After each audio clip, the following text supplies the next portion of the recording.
Como a gente falou, Eduardo Bolsonaro já está nos Estados Unidos, pediu então a sua licença. E quem está comigo para falar sobre isso aqui hoje é Paulo Capelli. Boa tarde, Capelli. Boa tarde, Neila. Boa tarde a todos. Olha, te pegou de surpresa essa notícia? Eu imaginava que ele ia querer ficar articulando nos Estados Unidos muito tempo, mas essa permanência dele, né, de abrir mão do mandato, de certa forma, sim, foi uma surpresa. A gente veio noticiando aqui no Portal Metrópolis sobre a questão do passaporte do Eduardo, da PGR ter um prazo aí de 5 dias e ainda não ter se manifestado a respeito dessa questão do passaporte dele. Acabou de se manifestar. Se manifestou? Sim, foi contra a apreensão do passaporte do Eduardo Bolsonaro. Ótimo, então mais fácil ainda para que ele fique lá. Na verdade, isso poderia dar margem para que ele retornasse, né? Uma vez que a PGR dá uma garantia a ele de que ele não perderia o passaporte. A PGR foi contra a apreensão do passaporte dele. Só que eu conversei com ele agora, tem 5 minutos antes de entrar no ar, e ele disse que essa decisão da PGR em nada muda a declaração dele de que vai permanecer nos Estados Unidos pelo prazo mínimo de 120 dias, que é o prazo que ele pode se licenciar da Câmara sem perder o mandato. Mas então, duas coisas fresquinhas aqui para as pessoas que estão nos acompanhando. Primeiro, a PGR, Procuradoria-Geral da República, se manifestou contra a apreensão do passaporte do Eduardo Bolsonaro, pedido que havia sido feito por Lindbergh Farias, líder do PT na Câmara, e a reação de Eduardo Bolsonaro, que é, tudo bem, mas vou permanecer nos Estados Unidos porque acredito que no Brasil não estarei seguro para articular contra Alexandre de Moraes como vem articulando. Isso, né, palavras de Eduardo Bolsonaro. Agora, também tem a questão da Comissão de Relações Exteriores na Câmara dos Deputados, que o que a gente ouviu falar também de bastidor é que o próprio Valdemar Costa Neto não estava apoiando que Eduardo Bolsonaro liderasse, então, a comissão, e que seria também mais um dos problemas. Isso foi um dos motivos para que ele saísse também? Acho que não. Acredito que poderia haver uma insatisfação de Valdemar para que Eduardo Bolsonaro assumisse essa importante Comissão de Relações Exteriores e Defesa Nacional, a CREDEM. Contudo, acho que o fator preponderante foi mesmo as articulações que Eduardo Bolsonaro tem feito nos Estados Unidos, junto a deputados, senadores e a própria Casa Branca, para que Alexandre de Moraes venha sofrer punições, venha sofrer sanções. Não só Alexandre de Moraes, como outras autoridades que também entraram no radar. Ou seja, esse foi o fator preponderante. Agora, com a saída de Eduardo Bolsonaro da presidência da CREDEM, da Comissão de Relações Exteriores, quem deve assumir vai ser o deputado Felipe Barros.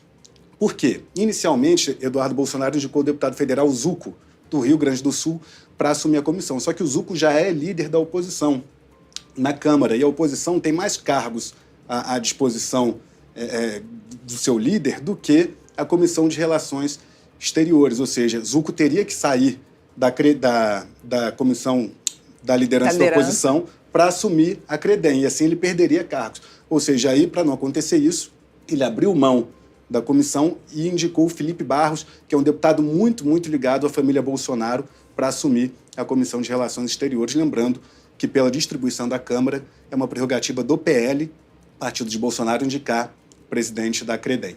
Muito se disse também a respeito de uma perseguição política ao Eduardo Bolsonaro, principalmente pela PF. Dizem que, apesar de que ele não foi indicado, não teve o seu nome lá entre os iniciados no suposto plano do golpe, da suposta trama golpista, que ele seria, sim, investigado muito em breve pela Polícia Federal por estar aí falando sobre Alexandre de Moraes, falando sobre as urnas, falando sobre o sistema eleitoral e principalmente sobre o ministro Alexandre de Moraes, e que talvez por isso ele tenha fugido para evitar, então, uma perseguição ou uma investigação da PF. Isso é a percepção do próprio deputado, né? Eduardo Bolsonaro acredita que há em curso um plano para prendê-lo justamente por conta das articulações que ele vem fazendo contra Alexandre de Moraes. E nessas articulações que estariam irritando o ministro, uma das investigações que estariam em curso contra Eduardo Bolsonaro seria sobre aquela live que o argentino, um influencer argentino fez logo após as eleições de 2022, acho que Serimedo, né, o nome do argentino, e que, de alguma forma, isso estaria vinculado ao Eduardo Bolsonaro, né, uma live que esse argentino fez descredibilizando as urnas eletrônicas. E que essa seria uma das linhas de investigações da PF que poderiam complicar Eduardo Bolsonaro. Então, sim, esse é um temor do próprio Eduardo Bolsonaro e dos aliados que ele tem no campo político.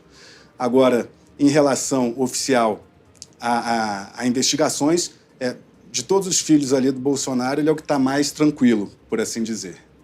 Agora, a gente só não conseguiu entender essa movimentação. Ele esteve nos Estados Unidos, voltou para cá no Carnaval e voltou para lá muito rapidamente. Teve algum motivo para essa correria de voltar? Não, acredito que ele voltou para o Carnaval por um motivo pessoal, só que a agenda dele esse ano está 100% pautada nos Estados Unidos. Por quê? Porque a percepção que a família Bolsonaro tem é que apenas os ventos que sopram da América do Norte têm condição de mudar a situação no Brasil, sobretudo em relação ao próprio Bolsonaro, que o Supremo vai julgar e que tem um consenso muito forte na primeira turma, dos 5 ministros da primeira turma, pela prisão de Bolsonaro, pela condenação e posterior prisão de Bolsonaro. Portanto, Eduardo Bolsonaro está nessa frente nos Estados Unidos e Alexandre de Moraes está certo, sim, quando avalia que ele está lá conseguindo ampliar, né, o leque de ações do governo dos Estados Unidos e do parlamento norte-americano contra ele aqui no Brasil. Né? A alegação do Lindbergh Farias para apreender o passaporte do Eduardo Bolsonaro é que Eduardo Bolsonaro estaria conspirando contra o Brasil. Aí já entra uma questão, obviamente, de juízo de valor do deputado do PT, Lindbergh Farias.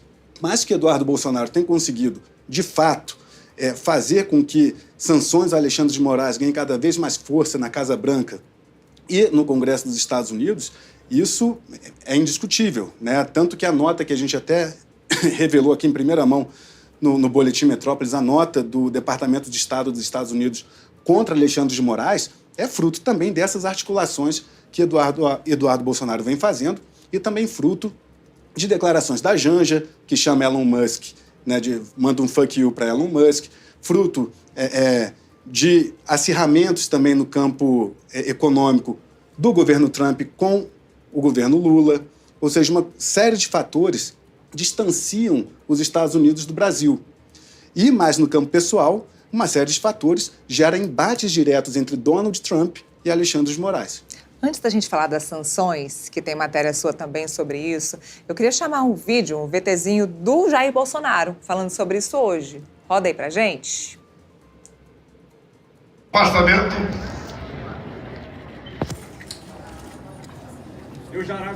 De um filho. Mas um filho que se afasta mais do que por um momento de patriotismo. Se afasta para combater algo parecido com o nazifascismo que cada vez mais avança em nosso país. A liberdade não tem preço. Ouso dizer que a liberdade é mais importante que a própria vida. O exemplo de Israel está vivo em nossos corações. É um povo que só se explica a sua sobrevivência e a essência do Estado como um milagre de Deus. Como disse a Damares, sempre estive do lado de Israel, sempre estive do lado do bem, sempre estive do lado de Deus. Assim sendo,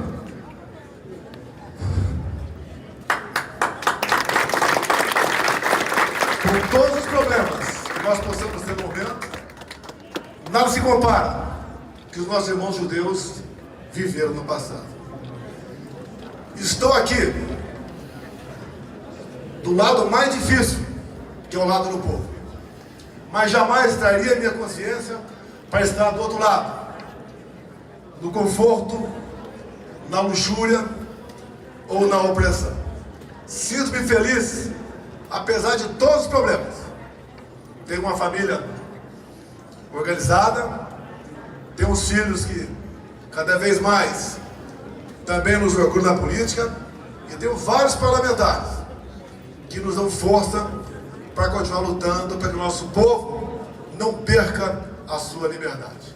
O exemplo de Israel, momentos difíceis desse povo, estão marcados no coração de cada um de nós. Prezado embaixador, Tá aí, Bolsonaro falou hoje, se emocionou hoje falando sobre esse assunto.